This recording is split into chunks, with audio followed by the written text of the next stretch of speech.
Welcome to the Quick Stop Formula One podcast. My name is Nyasha, and you could have been anywhere in the world, but you're here with us, and we appreciate that. And joining me to discuss the Bahrain Grand Prix is co-founder and co-host Thandie. How are you today? I'm good, Nyasha. How are you? Mate, you know me, Yeah. okay? You know me. When Hamilton does what he does, okay, I'm gonna be Nyasha's so very excited happy. right now, guys. For anybody who's not watching on YouTube, this guy has a smile on his face. I look, mate. I'm ready to talk. This is why I started a Formula One podcast because I was like, I need to start one before Hamilton retires because Of I course. need to talk my shit. Okay, I need to talk my shit, and I'm gonna do that today. But how did you enjoy the race? I absolutely loved it. It was very exhilarating. Watched it with my family. I was screaming at the TV. Last 5 laps. Oh my goodness! And we've got so much to unpack, you guys. We've got a lot to unpack. We do, and helping us to unpack that today, I we know, have random drops. yes, we have Mr. Peter What is on happening, pole. everybody? Peter. I said that the wrong way round. I was supposed to say Peter from Peter on pole, but I said Peter on pole, Peter. There you go. Mate, How I'm still are you, bro? recovering from that race. I'm not gonna lie. I don't know how Lewis did it, but fair play to the guy, man. This is why he's the 7-time world champion. But yeah, no, I'm good. I'm pumped. Glad to be here as well. Thank you for having me. No worries. Thank you for joining us. So let's break down this race. And by the way, thank you to everyone who listened to our previous podcast, our first podcast. We really appreciate all the kind comments. If you're watching on YouTube, drop us a like and a subscribe. And if you're listening to this on your Monday commute or after, no one's commuting anywhere, are they? I just remembered. If you're listening to us, make sure you're sharing it. Let people know about us. We appreciate it so much. But let's get into the Bahrain Grand Prix. And guys, from the start, I'm going to go to you, Peter. From the start, we've got Max Verstappen on pole, Lewis Hamilton just behind him on second. What were your thoughts kind of going into the race after qualifying? Do you know what? I was thinking, thank God we've got a title challenge. It looks like it anyway. Red Bull look like they've been decent since testing. And then again, in the race, with qualifying, that's when I thought, oh my God, I got to believe this. When the race kicked off and Max still held position, I thought, flipping hell, man. Look, because Lewis is no joke at the start. That is a guy you don't want to be in front of anyway. So to see him, hold it up, I thought that's brilliant. And then, of course, Nikita has to throw things up in the air again. So it was a bit of a weird start. Yeah. It was a very weird start. And Thandie, I know that you are, if not president, definitely vice of the Nikita Mazepin, not a fan club. So I'd love to know your thoughts as we watched him spin for what I think was the 4th time this weekend. Just this man, he literally he's just here for a good time, not a long time, really. And Mazepin, I think at this point, it's just the thing that he's getting paid to do it now, so he's just doing it. But that guy he can't drive. I'd like to see his driving credentials, because what is going on? We kind of made jokes about it and thought, he'll come in and he'll kind of do at least a few laps, but I did not expect him to leave that early. I didn't expect that. Come on.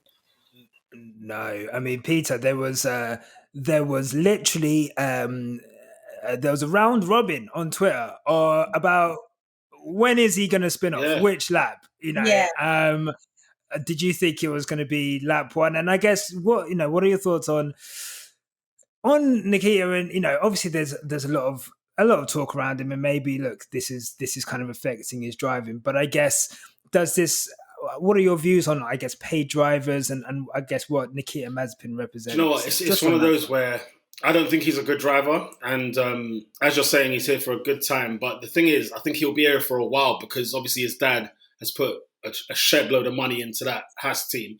And it's all about next year and the year after that sort of thing. So he'll be here for a while, unfortunately.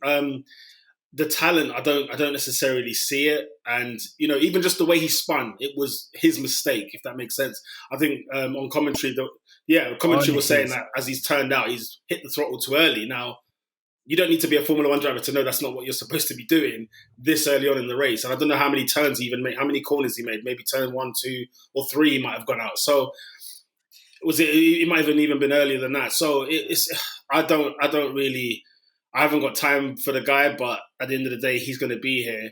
And I think the thing for me is, and I think for everybody, if he was a bit more remorseful and came out with an apology and just said, look, I made a mistake, and he just sort of aired it all out, over time we'll get over it. And it's one of those things where it's the fact that he's very nonchalant about it. He's not a good driver. He's a paid driver. So there's more things that are added on top. It's a bit like, nobody hates Lance Stroll, do they? Unless you guys do. But it's just, again, one of those where Stroll's he's okay, he's all right, but he's just too inconsistent. So if we're not that bad on Stroll, then Nikita there could be some saving grace, but it doesn't look like we're going to see it at all. But yeah, paid drivers as a whole, it's terrible for the sport. I'm not going to lie. Yeah, no, it really is. Sorry, Thandie, did you have anything to say there? Yeah, I think with Mazepin, Thandie's conspiracy of the week. I do love a good conspiracy. I think with Mazepin, he is bringing in that Russian money, and as you said, he's going to be here for a long time. And maybe with Stroll, at least with Stroll, he's got some personality about him that we actually quite like. With Nikita Mazepin, so much stuff has come out about him, and all the stuff he's kind of done, which are quite controversial. I think he's just possibly the most hated person in Formula One at the moment. Easily. So his press is pretty bad, but as you said, he's bringing in that Russian money, so we will have him there for a very long time. Yeah, I mean, and look, not that I want to throw him any bail. Mick, I think, spun a few laps later. That Haas car is obviously, a very horrible car to drive. I think, we've heard Magnussen say before it's one of the worst experiences he had in a Formula One car at one point. And, these were two very experienced drivers in Grosjean and Magnussen. And, I think on the last pod I said, there's a reason why these two were kept on last season, because the car was so bad to drive. And I guess we're seeing now, just how difficult that car is. And, like we said, Peter, hopefully that car and the investment that, Mazepin and his sponsors, his dad, is putting in comes to fruition next year. Otherwise, it's going to be a long season, and, it's not going to, the only way he's going to help his reputation is by being able to put in good performances. And he's looking like he's going to be the slowest guy on the grid if he can complete some laps, which exactly. And it's like poor Schumi at the same time, because you want him to do well, you really do, and he's just got such a shit teammate.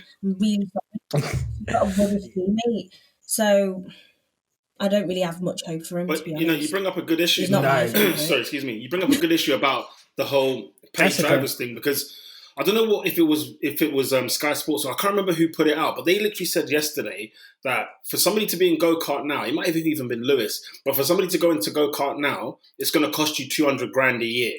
Now, that for me smells already like there's a big, big problem, and we shouldn't be, like, Formula One shouldn't be subjected to talent and money. It should be subjected to just raw talent. Now, I know it's hard to get into the professional sports of any kind, right? But with football, at least it's one of those, and you play for your local team, you go for the academy. It's not costing you an arm and a leg sort of thing. But when you just sort of hear what kind of money these drivers are having to, or the parents, let's say, of the drivers are having to fork out, it's a joke. I don't know how we're still allowing it right to this day.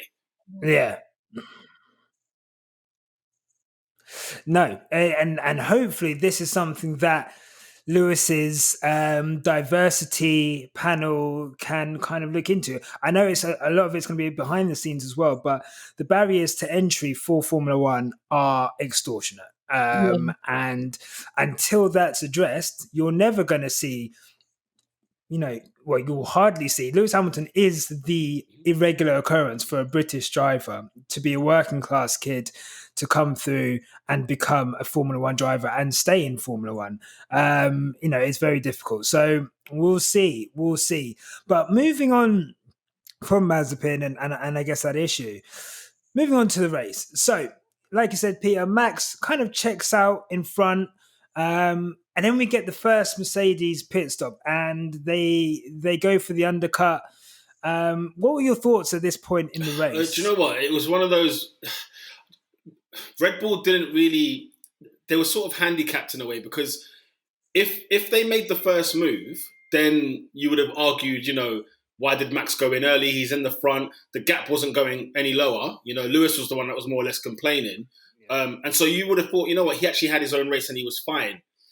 When Mercedes did come into the pits, do you know what I was thinking then is keep Max out there as long as possible. Do not pit him anytime soon. I know the lap times were going lower and lower, but I felt like, the race is still on because it was early. What was it? Lap 12, 13 that Mercedes went in, and I thought, I thought it was bloody, it was really early in the race. So for me, it was like the race ain't over. But the way commentary put it, the way like sort of Max was moaning about the car at the time as well, it was a bit like everyone stopped panicking, just cool, because Mercedes are great at this. They do not panic even in adversity. Maybe Lewis might lose his head a bit, but the technical team, the strategists, they know what they're doing. They see the long game, and it was so annoying to see everybody sort of panic. Yeah. I'm a Lewis fan, don't get me wrong, but obviously for the sake of the sport and competition, for me it was a case of Red Bull are still in pole position for this. They've still got the drive, because Perez, by the way, even though he had a mare of a start,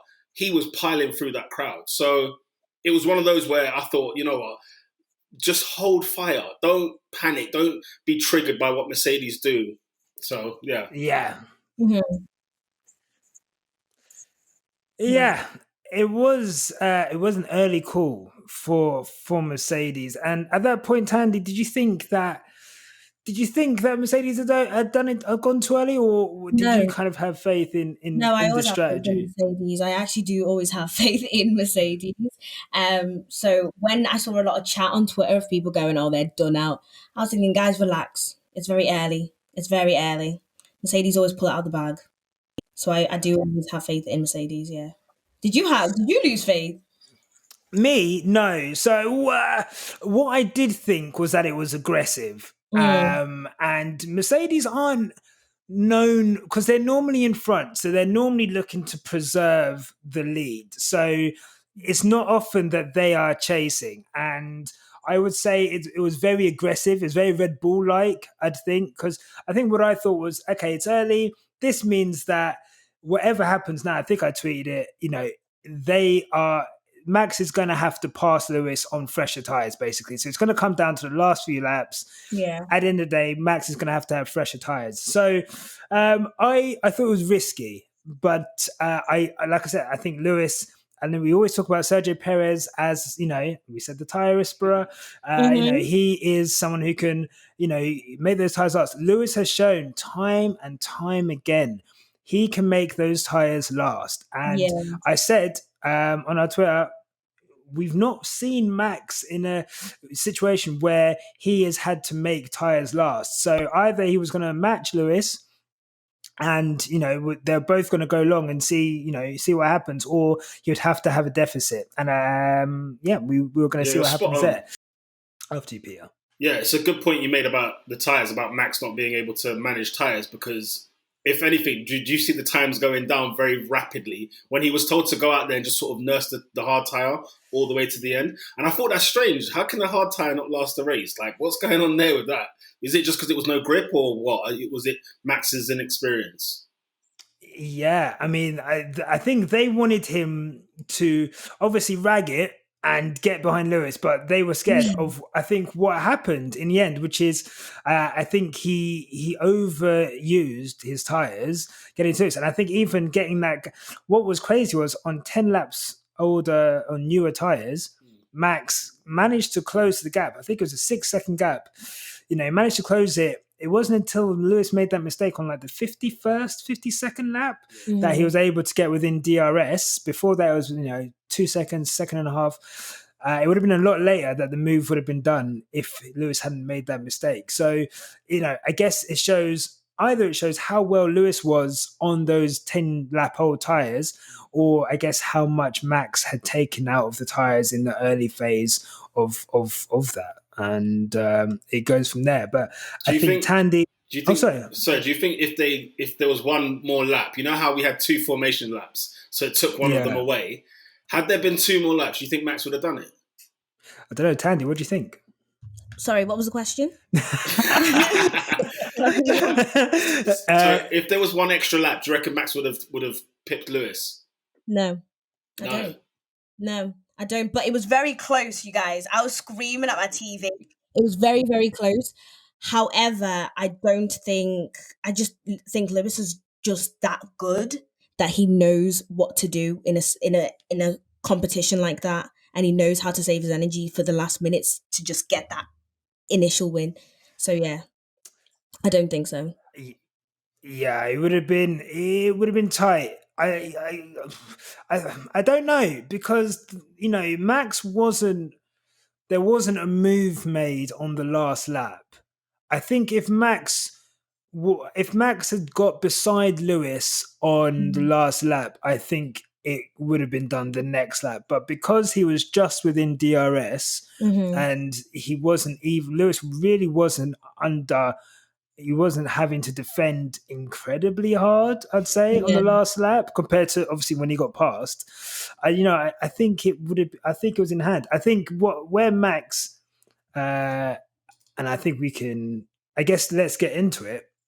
So let's get to So we've done we've had the first stops, and then obviously Mercedes stop again early to force the undercut, or to protect the undercut, and we've got this situation where Max closes up to Lewis and overtakes him on around lap 53 or so, I think.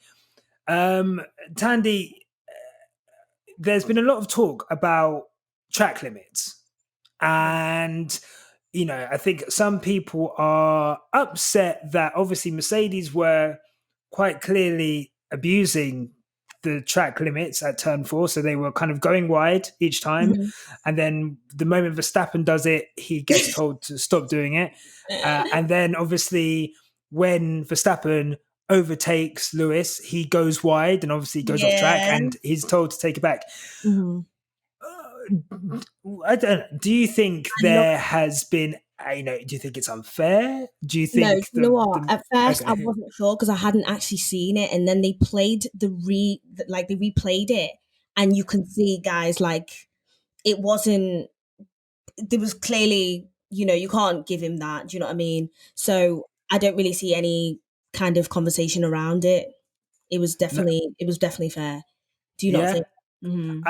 Peter, because I'm seeing certain conversations. Yeah. So I guess before I say what I think, I guess I'm going to canvas the room. I don't want us to say people to think, because I'm going to get in my bag later. Okay. So I want to make sure we're covering all bases. People are saying that Peter. People are saying that it was unfair that Max had to. Or no, let's go away from that. And do you think it was right that Max had to give up the place straight away, and thus maybe get his tires dirty, and obviously that contributed to why he wasn't able to close in later? I guess, what are your thoughts on the move and kind of what happened after that? Do you know what? I think the fact when he made the move, obviously, I think it's an illegal overtake, which is fair enough, right? The track limit thing was weird because they said that if it means you gain an advantage, that's when it's illegal. But I don't know a time where you can hit that turn 4 and you're not gaining time. I've never known that. So apparently Lewis was doing it probably the first half of the race each single time, and then all of a sudden he was getting called that. Because even he was saying it was BS. Like he was saying, well, why are you now telling me about this now when I've been doing it all race? Yeah. So it's a bit of a weird one where, okay, Lewis then technically has gained advantage for half the race, right? But should Max have given his place straight away? Look, if he was told on the radio, look, you need to give this place back, I think it was one of those, I think Max, even after the race, said, like, because of how much was left of the race, it was, if I do this quickly, then it gives me more of a chance to come back at him. I know people on the radio were saying things like, maybe he should have done it at a different place, make life a bit harder for Lewis to overtake. But I think it's one of those, if it was you'd probably be a bit nervous and you don't want to get a penalty. Imagine getting like 5 seconds from there. that would ruin the race. So yeah. Max loves to swear as well. He loves to effing death. So I can imagine he was just screaming yeah, at them. Yeah. yeah. For sure. I think. I guess just to explain, in case people are listening to this and they're like, "What is track limits?" So on one of the corners, turn 4 is essentially you can go wide of the corner, and it's essentially it's easier for the cars to, instead of taking the corner as it should be, it's easier for them to go off the track and carry on and maintain more speed. So essentially Lewis Hamilton was doing that for most of the race, and then Red Bull noticed and said to Verstappen, okay, you go ahead and do that.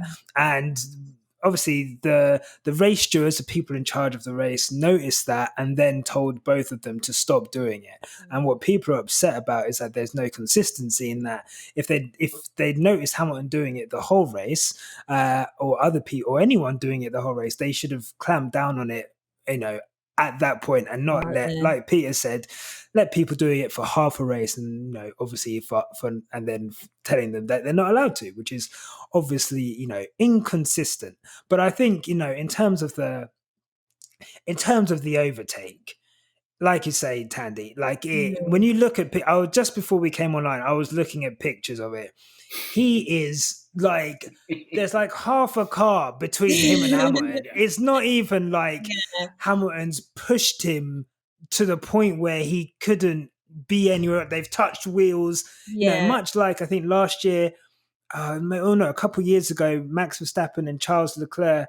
There was a big incident of that where essentially, Leclerc's Max Verstappen's pushed Leclerc out to the outside, and there was, was that fair or not?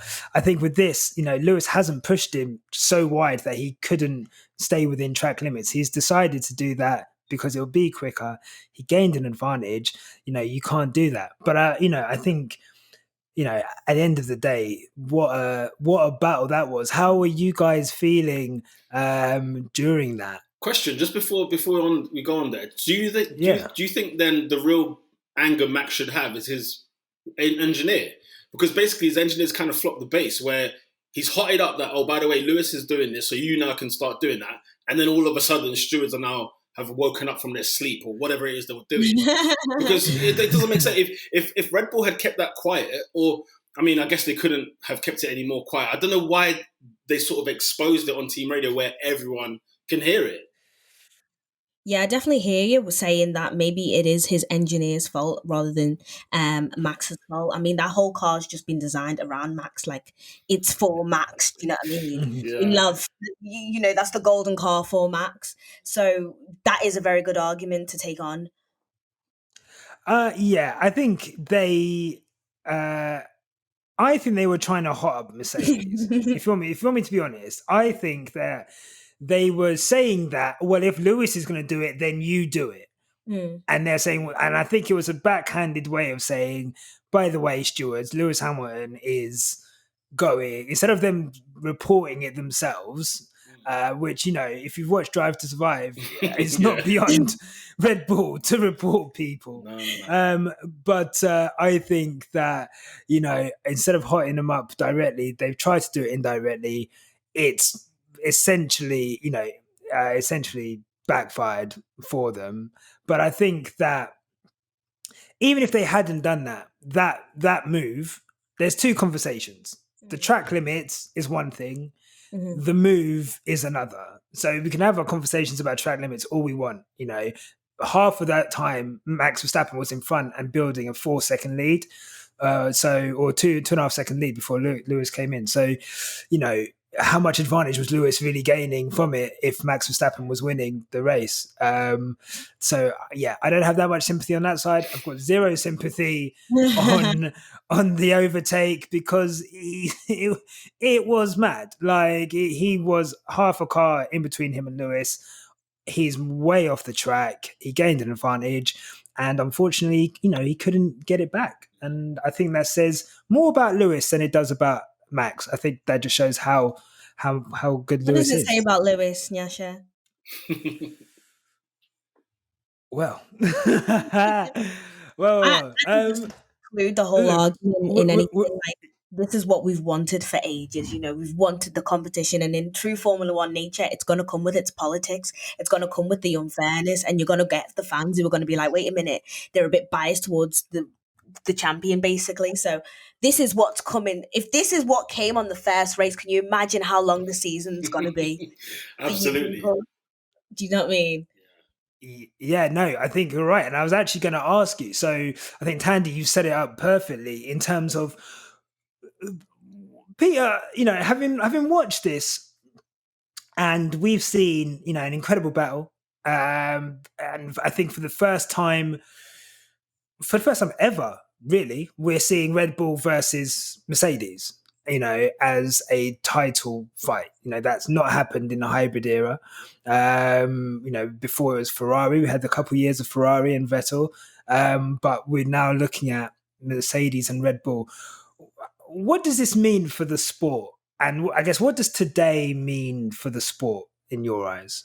It's a huge, huge positive because everybody's complaint, as always, it doesn't matter what era we're in, even if you go back to the Schumacher era, if you go to the Vettel era, whatever it may be, everyone complains about the same guy winning it every single week or whatever else. And it's just like, okay, you've got your fair point, but this time round, I think it's going to create more. I think there's going to be a bigger fan base because of it.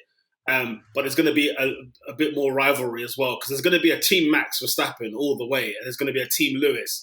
And all of a sudden, people like me, I like to see. Not that I have nothing against Lewis Hamilton. I love him. Don't get me wrong, but I don't mind him not winning every race, right? But then on this occasion now, it's going to be like a supporter. You're going to be like it's going to be like Arsenal, Man United, where only one team is who you care about winning. So it's going to create that kind of vibe, if you get what I mean, and which is good, by the way. It means something's going well. Yeah. Just out of curiosity, lads. So we obviously have Mercedes, and then we have Red Bull. What ideally, in your ideal world, who would the third team kind of be in competition for you? I think it'd be great to see Ferrari up there, and then you've got. Stop. It'd be great to see Ferrari up there because they are just in terms of history and in terms of stature, that's where they're supposed to be. And I think anything other than that, well, not in that car, no. So I think if there is going to be a third team, it looks like it's either going to be McLaren, I think, but I don't know. I don't know if this season they're going to have enough, but next year, it's open season. I guess I don't know, Peter. What are your thoughts? What do you think, Peter? Yeah, no, I think it will be McLaren, and that's my team. So I'm hoping they're going to be third. Do you know what I mean? I'm hoping they'll be up there. But yeah, I'm happy to see Ferrari in that mix. I'm happy to see can Aston Martin not be all mouth? Because last year this was the same problem we had last year. Racing Point was pink Mercedes, pink Panther, all that shenanigan, and they did niche. They lost to McLaren, which I can't. I still can't get over that. McLaren were good, but like you said, I don't think McLaren have enough to be in the conversation with Red Bull and Mercedes. But if they keep growing as they have done, by the way, Zach Brown, shout out to him because that guy has transformed that team. Yeah, 100%. He's done an amazing job. So I guess in terms of, Thandie, who would you want? Who would you want to see elevated from the midfield into the title race? I definitely agree that I did actually want to see McLaren, as we all know. I'm a massive fan. But guys, I have not even I've always lost kind of hope in Ferrari, and I've actually moved towards AlphaTauri now. I really like what they're doing with the team, and I think Yuki today was just amazing. Like, he keeps pace, doesn't he? So yeah, I definitely think, why aren't they deserving of it? Ferrari certainly aren't. I'm so sorry, but they're not. I've seen a lot as well. True. Yeah, I've seen a lot of these Ferrari fans now just turn AlphaTauri fans. Leclerc FC has now turned something completely. Where are you? Because you're not backing it. Yeah. Mm-hmm. I look, if I was a Ferrari fan, I would definitely be slightly humble at the moment. But look, they could be on the way back. And I guess since we're talking about other teams, I'm going to ask you guys for your drivers of the day. So I guess Thandie, who was your star of the day? You Yuki. can't you can't take Love that the one. Yuki. Well, I wasn't going to take Hamilton. Not a rule on this podcast. The dictatorship. But mine would be Yuki. I just think he did so well. He's definitely brought keeping in pace from GP2. He's definitely an overtaker, and he Yeah. did that today. And I think he's just done so well. But so sorry for Pierre Gasly. That was a bit peak for man. But definitely Yuki, that's my star boy. And I saw his little his speech, his when they do the after race speeches, and Yeah. he just seems so cool. Yeah, big up Yuki, man. He's a great guy. Peter, what did you Yeah. think of Yuki Tsunoda today? No, he's a G. He's a G. Since Yeah. testing, qualifying, he looked good in like Q2, Q1 and Q2. He was pretty decent. And you know what's mad? He doesn't feel like a rookie. Like this is the guy's Yeah. first ever Grand Prix weekend, right? We were talking about Mazepin and Shumi earlier, and then this guy puts I think he's at P13. He starts the race. P10 he finishes. Nah, the guy's cold. The guy is cold. I'm ready for him, man. I'm ready for him. He is incredible. I'm so impressed with him from the qualifying lap in Q1 to stick it on second. That was like incredible. And Tanya, I was watching his post race interview today. Yeah. On Sky, and he was so gushing about passing Fernando Alonso. Yeah. It was so sweet. He was like, my dad really looked up to Fernando. I looked up to him so much. I couldn't believe I've learned so much from him. And then I was passing him. And if you look at the move he did, he came from a mile back. Yeah. Yeah. It was a bloody good overtake, yeah. We should definitely keep an eye out on him. He's a very good driver, as we can all can tell. So I'd keep an eye out on Yuki for this year. Definitely. 100%. Yuki and the AlphaTauri, and like I say, unfortunate for Gasly today, but that AlphaTauri I think is going to be strong throughout the season. So big up Yuki Tsunoda. Peter, who was your driver of the day?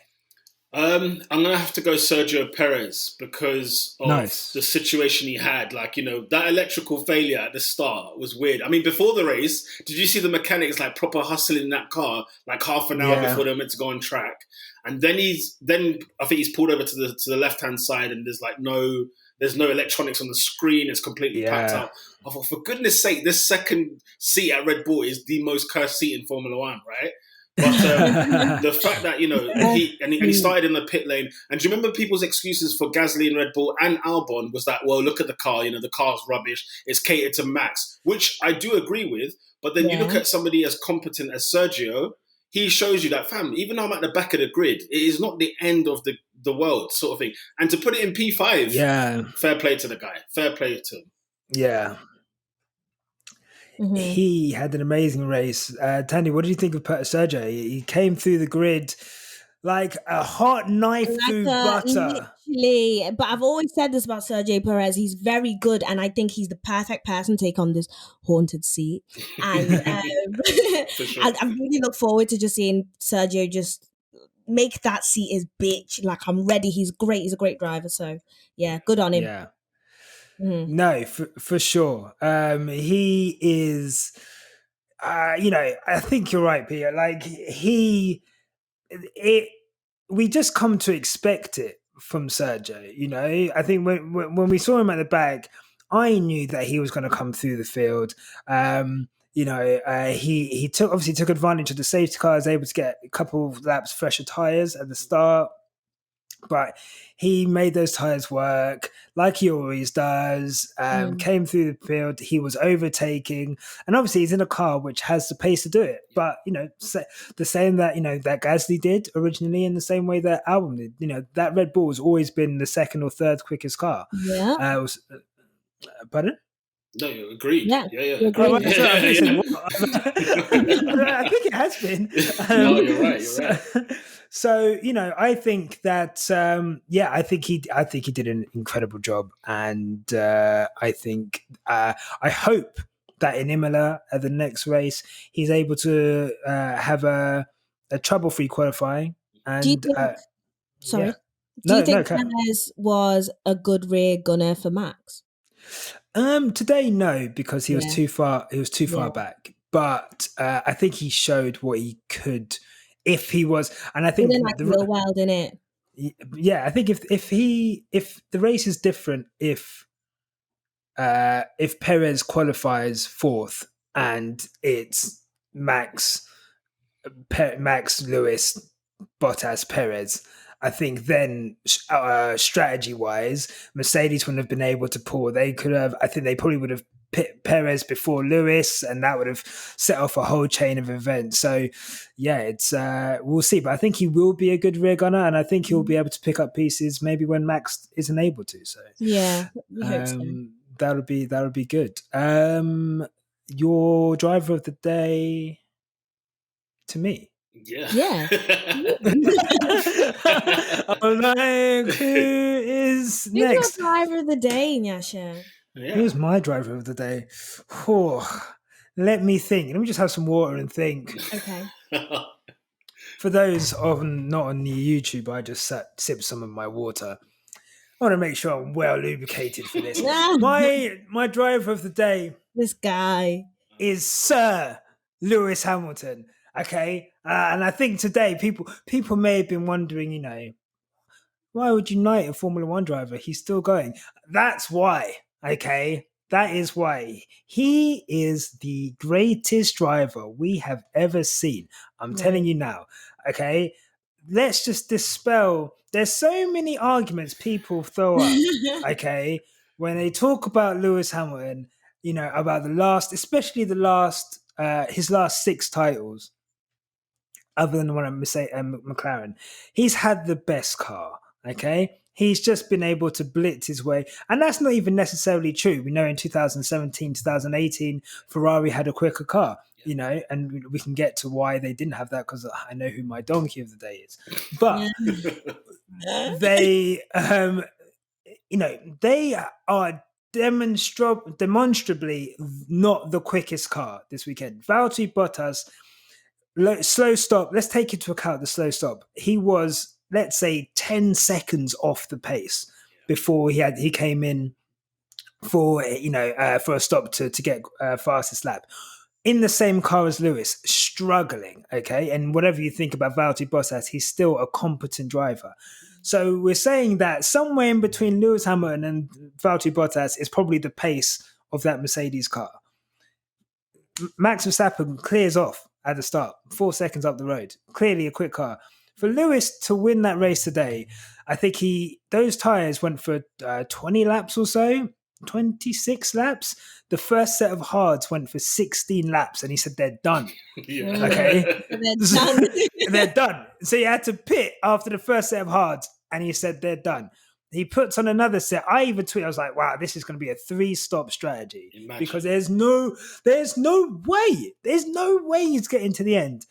Not only does he get to the end, he holds off someone who's got 10 laps newer tyres in a quicker car at the easiest circuit to overtake at. Okay, it's not like he did this around Monaco. It's not like he did it around, Singapore. This is a track where it is so easy to get past someone with DRS at 2 places, potentially 3. I just think it's one of the best performances he's ever had. I think if it wasn't for him in that car, Red Bull run away with that win today. It's a procession.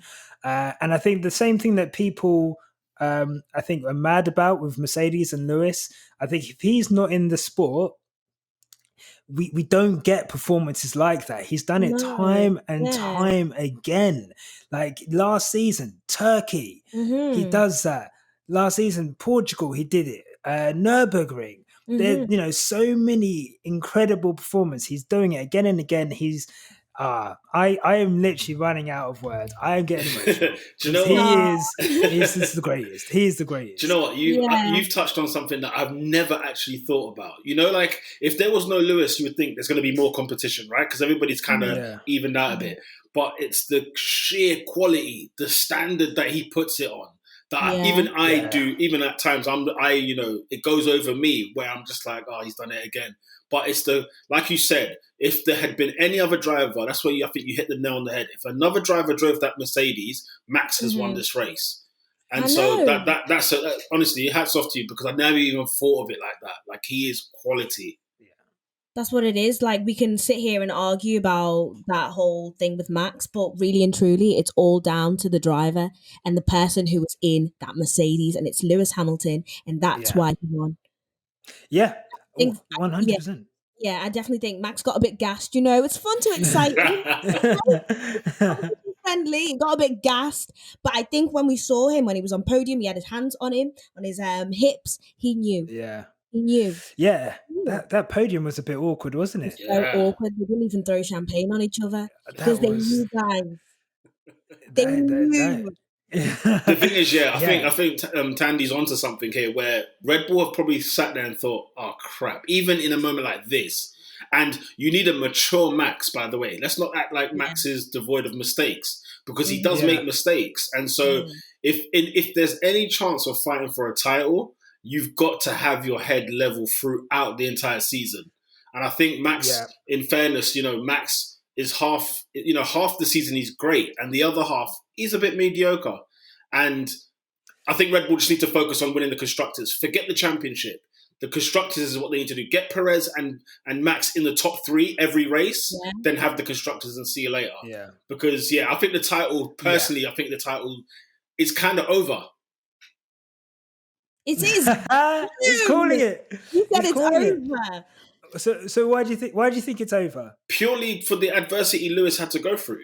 Purely for the fact that Max looked great, the Red Bulls looked strong, they have got the quicker car.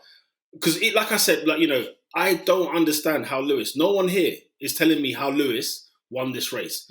Besides the fact that he is world class. He's absolutely world class. Yeah. So that for me is scary. If I'm a Red Bull person, I'm frightened now, because it's like, damn it, even when their car's not the fastest, we're still second. Because it's the driver. Facts. And that's the quality Red Bull haven't recognised yet. They can invest all their money into the car, but they cannot invest into a quality that Lewis Hamilton himself has as a driver. And that's what makes him so special. And that's why we call him a superhero. He is. He is a superhero. We're watching Jordan at the Bulls.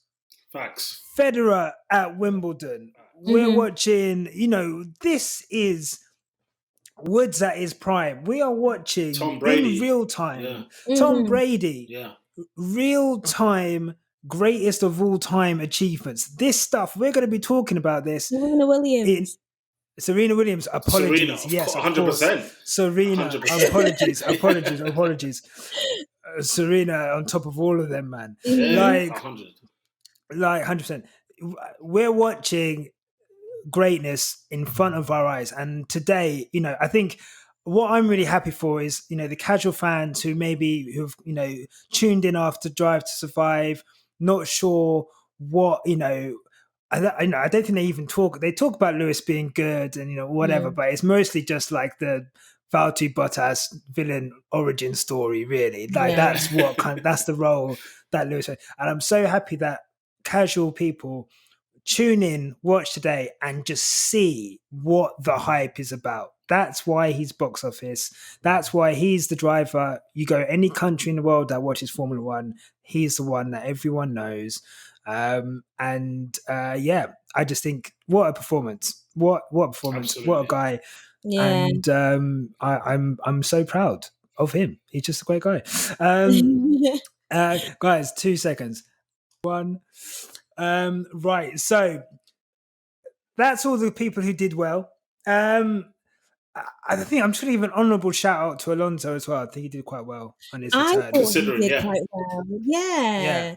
I think definitely his position for pole was 9th, and he finished at what, 12th, was it?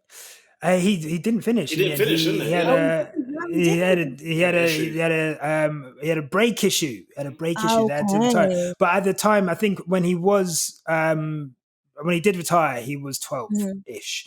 But he was running up in the points. I think the pace of the Alpine was not great. So I think they were using up their tires a lot more than everyone else. If they're anything like last year when they were Renault, they grow over time. Like, do you remember Danny Ricciardo had the same issues? I remember Bahrain, in fact, I think he didn't finish either, and he was like kind of down and gutted. But over time, I mean, my man got on the podium as well. And what impressed me with practice, Alonso doesn't look like he's missed a beat. Like, this guy's been away for 2 years, and then he just jumped. I know he's a two-time world champion, but I'm sorry, 2 years without the sport. Fair play to the guy. Sorry. Yeah. I like to think Alonso has this room in his house just full of posters of himself. He loves the sport. He loves Formula 1. Yeah. So, and the thing about Alonso is he gets a lot of hate. I did read this week that 10% of the Formula 1 drivers, their fathers drove with Alonso, and that's Max and Schumi. So this is a legend. This guy definitely knows how to drive, and so his role in Formula 1 at the moment is just to be the legend, the uncle, but at the same time he's there to kind of teach Ocon how to drive, show him the ropes. So I'm never surprised with Alonso, although I do like to send him a few slanders there and there. I will always get slanders, always. So yeah, I think he did great. He did great. Yeah. No, he did good. And I guess a word, Peter, on McLaren. Really solid haul of points, and Norris with a really solid finish. Yeah, I think he was one of the top 3, if you will, drivers of the day, because he did his job and he did extremely well. Nobody expected him to finish, 4th, was it? He finished in the end. 4th, yeah, 4th. And his job this season is to mature and get stronger and stronger in that McLaren team and make Daniel Ricciardo think, dude, just because you're Danny Ricciardo, this ain't your team. This is my team. Yeah. Do you know what I mean? I think, is this his 3rd year now at McLaren, Norris? So it is his 3rd year, yeah. When he came, he was a kid, you could tell he was a bit young, immature. Carlos kind of showed him the pace, and it was like, okay, cool, I got to match this. And now I feel like Norris looks like a man. I don't know about you guys, but compared to what he was when he first came, he seems to put on like even a bit of muscle. He's got a bit of stature about him, and he's very serious. And that I'm all for, because obviously his twitching things and whatever else and his gaming and whatever might make him look a bit silly. But he does his homework, and fair play to the guy, man. I'm all for it. Yeah, Thandie, you're a big Ricciardo fan, and I know you like McLaren. So, what do you think of the boys today? I think everything Peter said. It was a great performance from Norris and Ricciardo as well. From both of them, to be honest. I thought I was really proud of Ricciardo. Getting his place in pole, and as you've just said, Peter, definitely it is definitely kind of Norris's role to kind of show Ricciardo that, yes, you're new, I'm the big boy, let me show you how it's done. And I think they both keep each other, they kept pace this season, this race. And yeah, so it's exciting for them. I saw Ricciardo's interview as well, and he was fair about it, he's happy with it. So yeah, let's go, guys. I think so. I was nervous, by the way. At the start of the race, I was nervous because I don't know if you lot saw like the first couple of laps where they were very close. And I was like, dear God, get them off each other. Just let them get through these laps. Honestly, I was sweating. Yeah, I feel like with those two, when they work well, they will work really, really well. They're just a great pair for McLaren. I wouldn't wish for anybody else to be in McLaren. So yeah, for sure. And I think Norris needs to make hay whilst Ricciardo gets used to the car. I think he needs to assert his authority, carry on at this high level of driving. I think the McLaren is the 3rd fastest car. I think they've shown that this weekend across the whole weekend. And I think the more that Norris can just keep these performances up whilst Ricciardo closes that gap, whilst he gets to know the car and know the setup, it's only going to be good for him. But I think once Ricciardo does get there, I think for McLaren, they're going to be, I think, quite easily the 3rd fastest team. And I think if anyone's going to sneak a win if there's any kind of mixed up races, which we know there's going to be 23 races, at some point there's going to be a crazy race. I think they're going to be in the best position to pick up that win. I'll be really happy for them when they do, because it's been like I say, Zach Brown, where he's taken that team to, and Andre Seidel as well. I think where they've both taken that team is incredible. So that was my. Do you know what? That was. Oh, sorry, Thandie. No, sorry, I just said McLaren's on a whole new generation at the moment, and I think all contenders to definitely look out for. That's why I asked you earlier about who you actually think would be the third team behind Mercedes and Red Bull. And please do not rule out McLaren. Oh no, I think shoo-in for sure. The only thing that worries me about McLaren is you look at last year. I think in the last 2 or 3 seasons, they've only got 3 podiums. Right? And you mentioned earlier there that, if there's a loophole where there might be a gap opening and, if a Red Bull and a Mercedes doesn't win a race, that should be McLaren's. And I think that the opportunity was there last year, but you think about it, Pierre Gasly won a race last year and Perez. So the fact that a Racing Point and a AlphaTauri won a race and yet a McLaren didn't, I think maybe had 2 podiums last year, that concerns me a little bit, just a little bit. Yeah, and I think Sainz. I think we talk about Max this year, this race. One more lap, would he have done it? I think if Sainz had one more lap at Monza, I think he would have done it. Yeah. I think that was unfortunate, but again, at the same time, these mix-up races, Pierre was there. Like, you've got to be there. I think in Bahrain, I think between Ricciardo and Sainz, they were in that chasing pack that should have won that race. Really, how Perez was allowed to get from last to first, is crazy. And I think Ricciardo and Sainz both went away from that race thinking, wow, we kind of dropped the ball there. So it's up to McLaren to really cement those opportunities when they get them. So let's go on to donkeys of the days. I think there's a few contenders. I'm going to go to you, Thandie, first. Who was your which driver had a bad race today? Back to our conversation from the start, our lovely Russian fellow, Nikita Mazepin. Honestly, you were literally out in the first lap. Come on, like, what are you doing? Where did he find him? Like, honestly, I don't know him. Like, where is he found them? Exactly. He found them. As I said, conspiracy of the week, this man is bringing in Russian money. It does not matter if he can drive or not at this point. He's funding that entire team. And it's, again, I'm so embarrassed for freaking Shumi because, oh man, like, Shumi's got such a great career ahead of him. We definitely know his career is going to be decorated. And this guy, Mazepin, is embarrassing him. So I will give him the donkey of the week. Okay, look, pretty emphatic, Peter. Anything?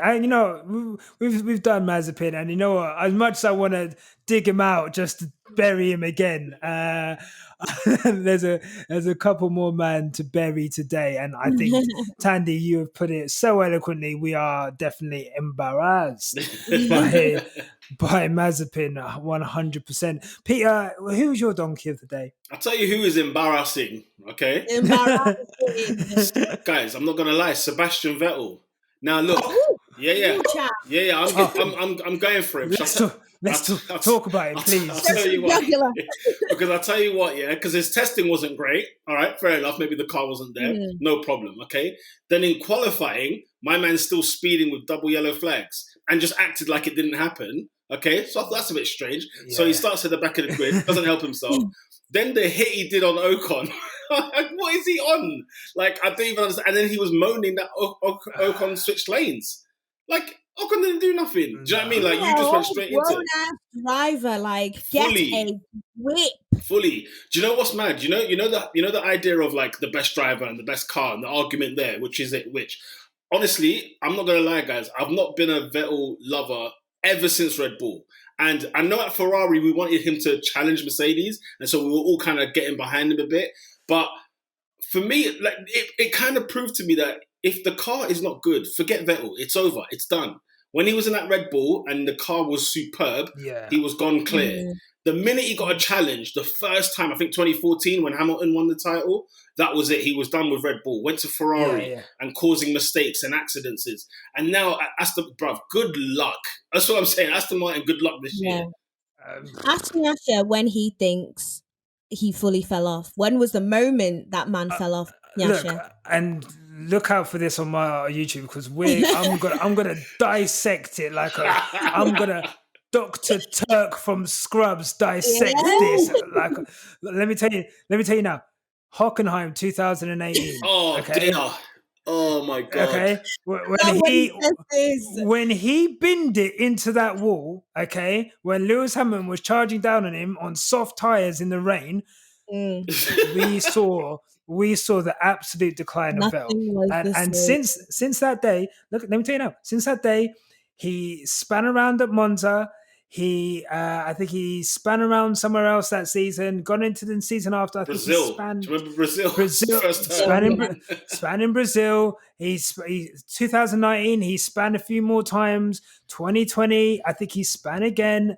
You know, let's spin himself into retirement. And these are spins where he's on his own. We talk about Mazepin spins, like Mazepin spins. That's what Vettel's been doing that for 2.5 years.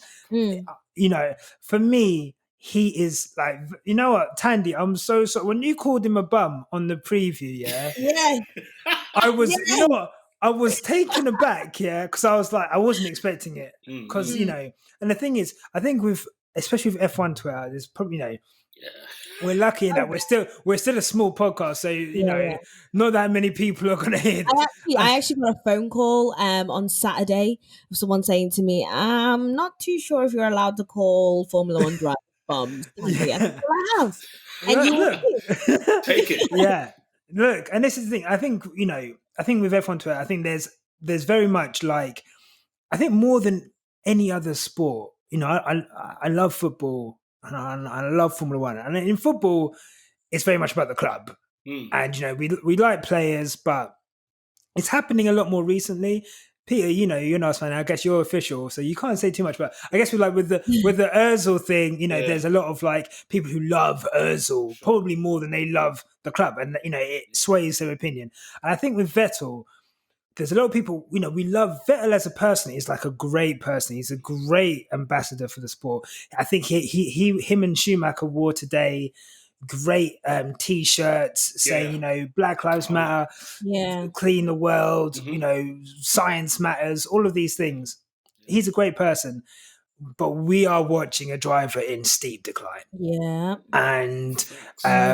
And for me, today's performance, that crash into Ocon, he did it. Honestly, not the first time he's done it.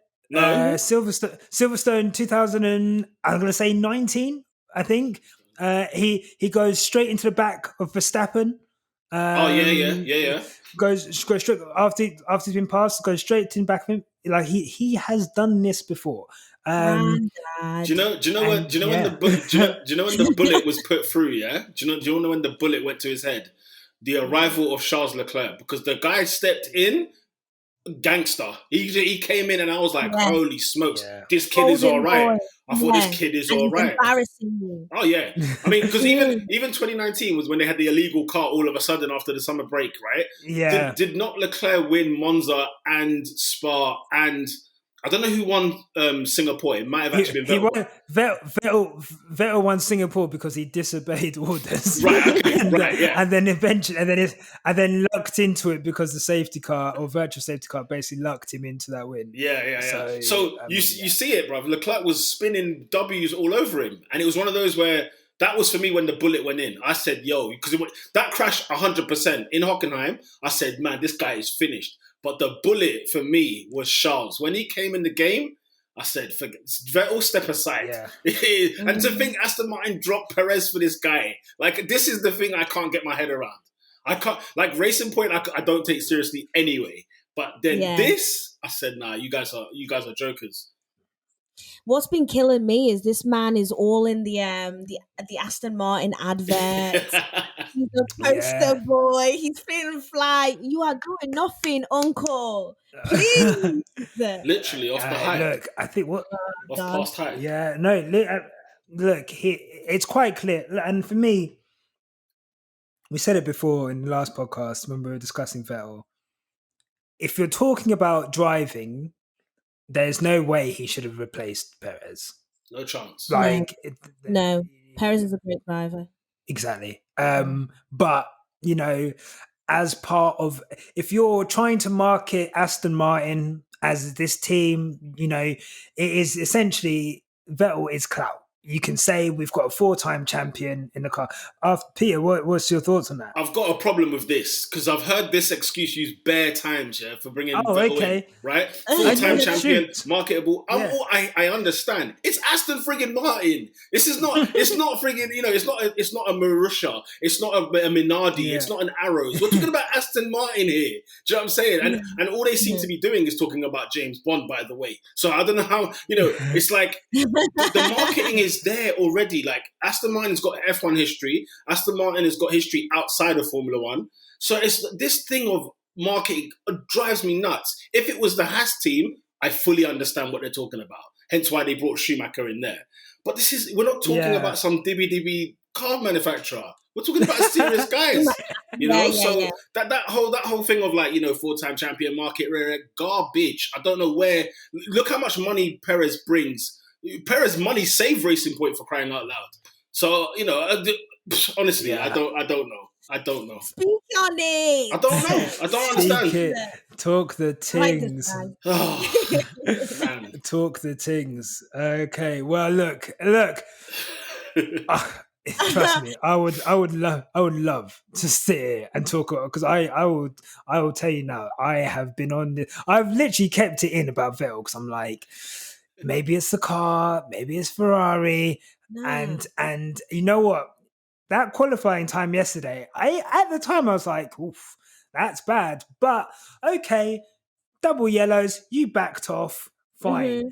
You're telling me you floored it through that accident like Vin Diesel in Fast and Furious. He floored it, pedal to the metal, and you're telling me you still qualified 18th.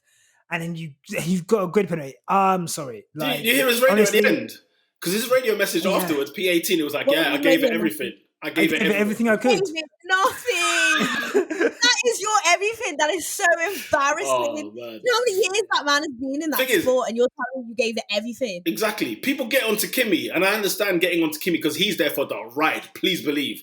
But friggin', I'm sorry, Vettel, how many times has Vettel finished behind Kimi? No one's talking about this, and it baffles my mind. Look at Alonso, bruv, doing bits. He's been away, and he's doing bits now. Kimi clearly enjoys it, though. Like, I like that about Kimi. He's not problematic. He's loving doing it. Kimi's a legend.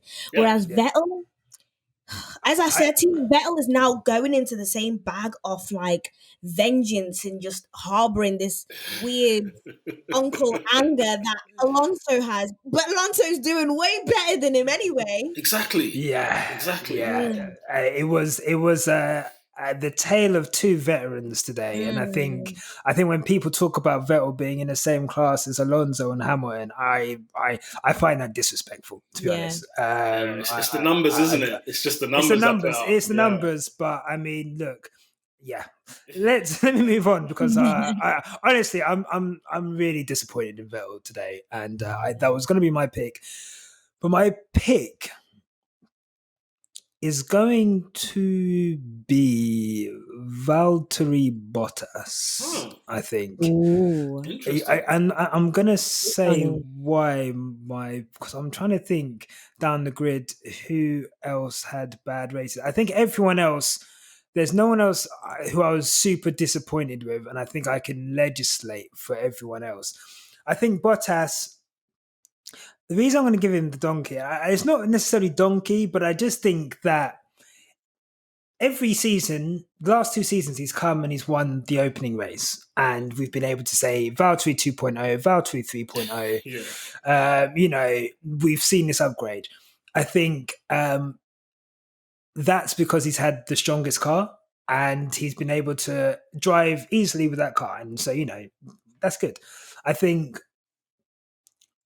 today or this weekend, and in fact since testing, has showed that Valtteri, if he has ambitions of being a Formula One world champion, he needs to get on Lewis's level consistently throughout a season. And if if he couldn't do it in a car which was the easiest car to drive in Formula One history, he's not going to do it in a car that's difficult to drive. And I think it's on days like today.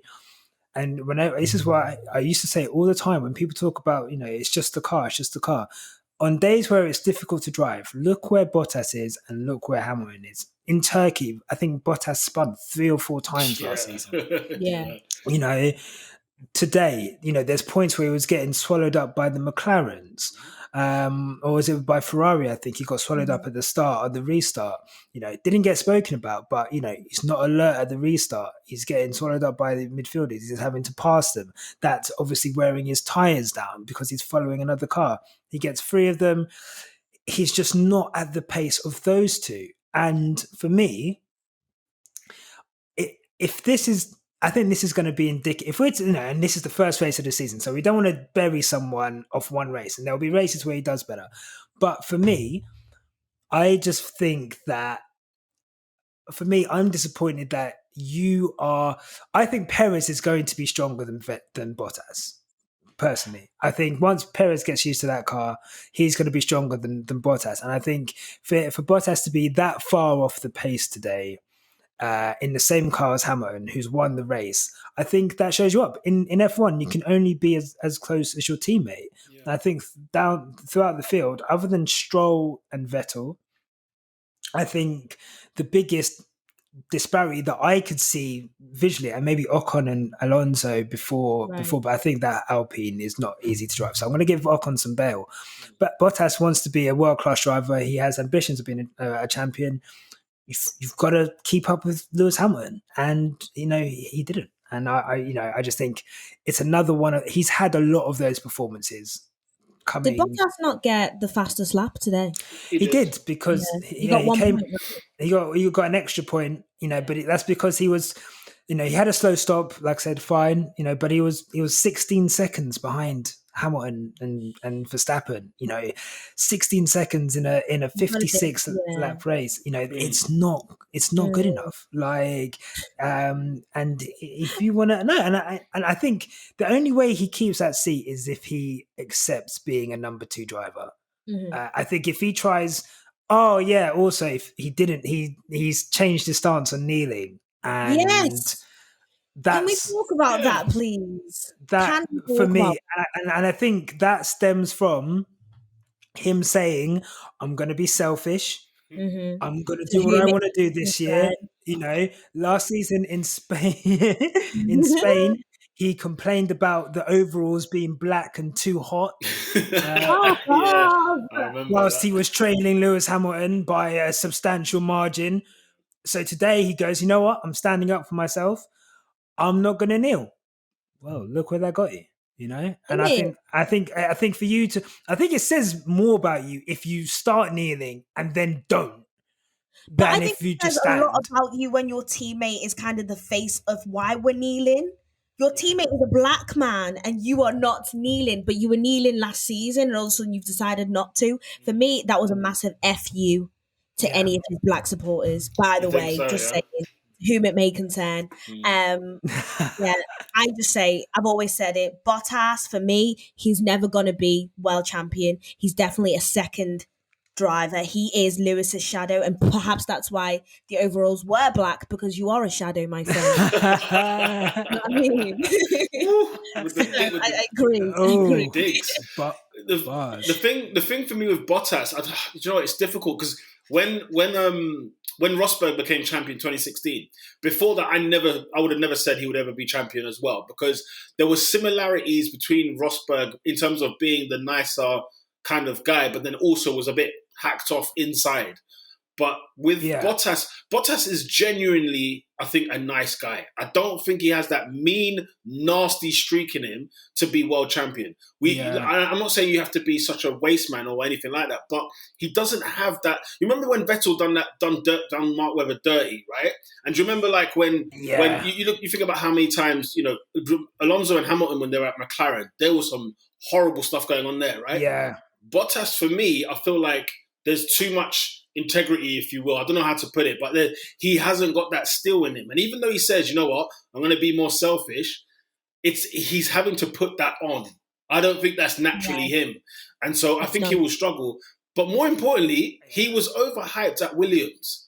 And this is the thing I think people don't understand. Like for me, if Verstappen, if Leclerc, if Norris, if Sainz, if Ricciardo, I can name 10 drivers, if they were in that Mercedes, would challenge Hamilton.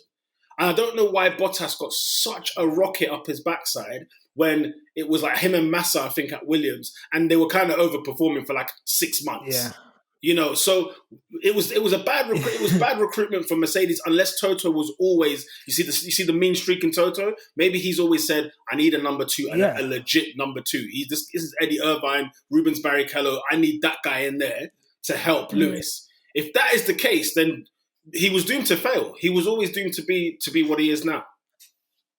It's one. Look, well said. It's 100% the case because Toto is his manager. So like, it's a bring-in thing, and they wanted to avoid, you know, the combustion of the 2016 season between Hamilton and Rosberg. They've openly said we don't want that again, which is why if Lewis stays, though. Look, I love that. It was box office. It was box office. God, yeah. It was absolute box office. So much better to watch Rosberg and freaking Hamilton than freaking Bottas, who just every day he's just there. Even his interviews are bloody boring. Yeah. Like, it is crazy. So I think him not kneeling is part of this mind game thing. I think I noticed as well he wasn't in the pictures at the end. You know, they normally do the pictures with like the team. He wasn't in the pictures. You know, the thing is with Bottas, whenever he tries to do these things, it backfires. I remember I'm going to say, maybe it was Portugal last season, where he was like, whatever Lewis Hamilton does, I want different tyres. Yeah. And they're like, okay. And then, and then not only does he wear his tyres out so badly chasing Lewis, they have to pit him first for safety. So he's behind Lewis, but they're like, your tyres are so bad, if we don't pit you, they might blow up. So they pit him. But because he pitted first, Lewis just goes on to the same tyres as him and ends up winning anyway by about 30 seconds. Mentally, he's finished. He's mentally finished. He's finished.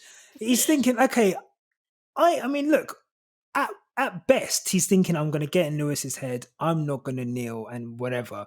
At worst, like, you don't agree with Black Lives Matter and you're Lewis's teammate. And that is awful. So for me, for you to do that, you've got to go out and you've got to set the tone. You've got to dominate this race. And what do?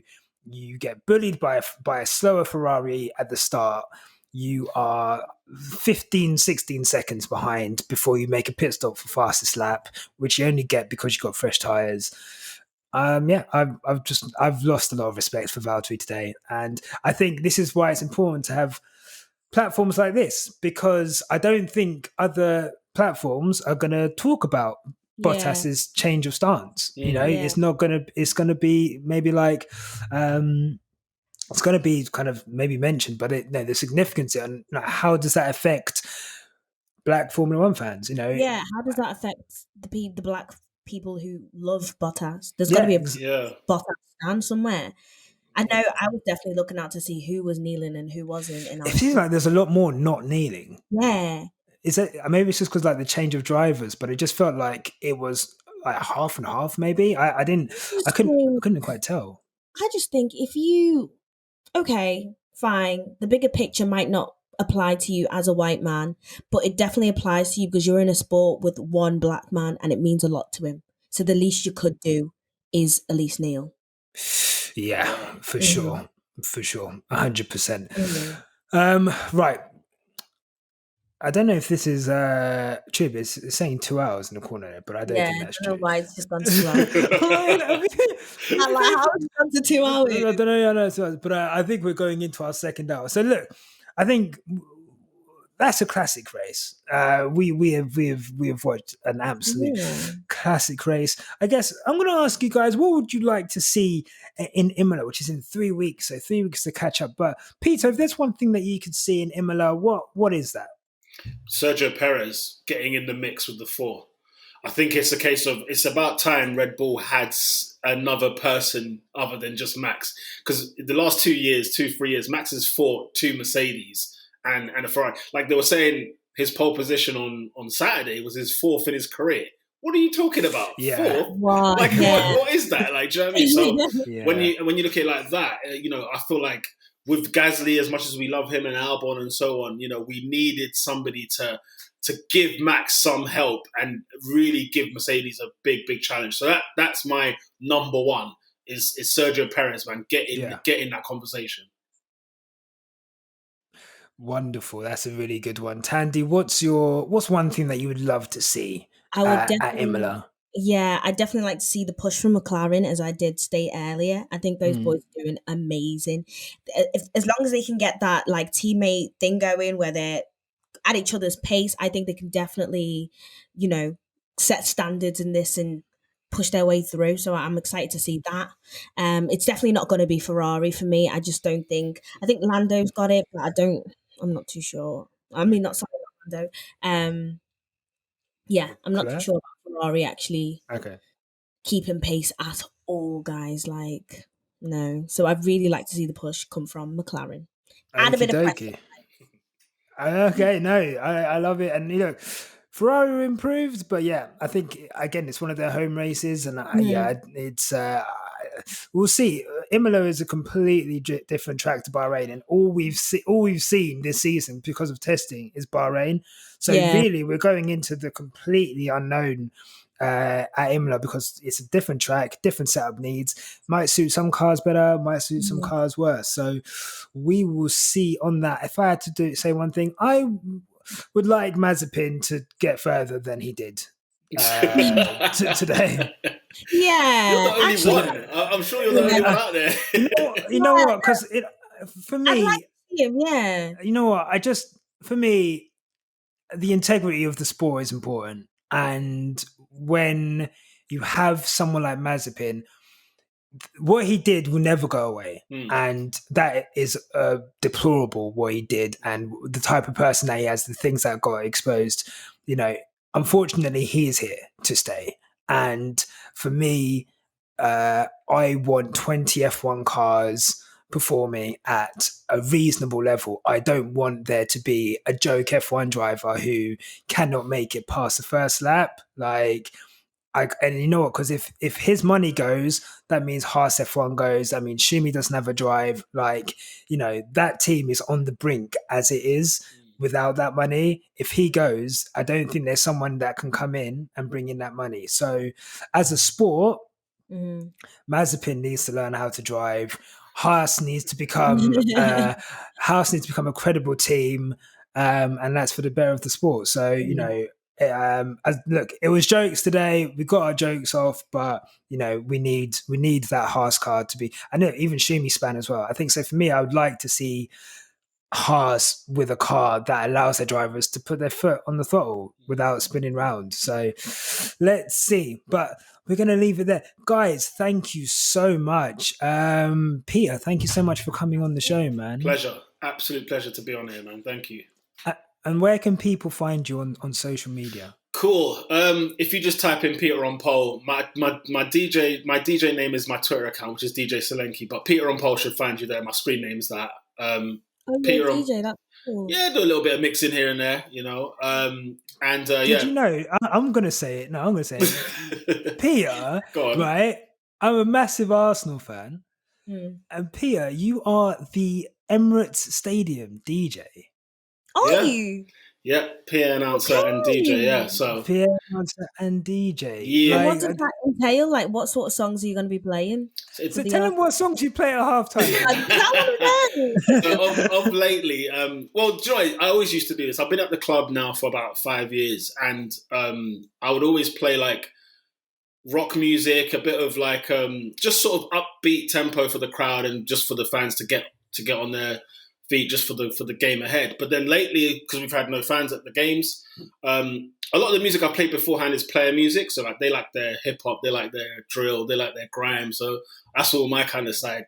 But then also half time, I'd usually play like a bit of wrestling music, so some WWE action. I got a bit of, I love a bit. Sick. I love a bit of WWE myself, so I grew up on it. So yeah, I've been playing that a few times, and it all of a sudden just caught traction. And I thought, this is weird. I've been doing this for time. I don't know whether it's the fact everyone's at home Yeah. and they're just watching it on telly and they can hear it, and they're like, oh my days. But yeah. So yeah, that's sort of the job, and obviously learning player names, pronunciations of the opposite teams and stuff like that. So that's usually my homework, if you will, is to just sit and watch games and learn how to speak. Honestly, I bite my friggin' like every single time I'm pinching myself. Like, I can't believe I've got this. Like, I can't believe I'm doing this. So it's an absolute privilege for sure. And I'm an Arsenal fan too, so it helps. Oh, that's nice. That helps. Yeah. Imagine if you weren't an Arsenal fan. I am so jealous of your job, but I'm so thankful, thankful that you've come on. Thank you for being the first guest on a race review. Yeah. So thank you for that. Guys, thank you for listening. Make sure you make sure you follow us on social media at Quickstop F1, Instagram, Twitter. Subscribe to the YouTube, and obviously share this podcast about if you can. But Thandie, that's enough for me. So goodbye from you. Goodbye from me, guys. Thank you so much for listening. Shout out to everyone who's been interacting with our Twitter. We see you. Shout out to everyone who's been interacting with our Instagram. We see you guys too. Yeah. And can we let's go. Let's go. It's goodbye from me, and we will see you and talk to you before the Grand Prix at Imola. So until then, take care, look after yourselves, and we'll see you soon. Goodbye. See you later. Bye. Right. See you later, guys. Bye.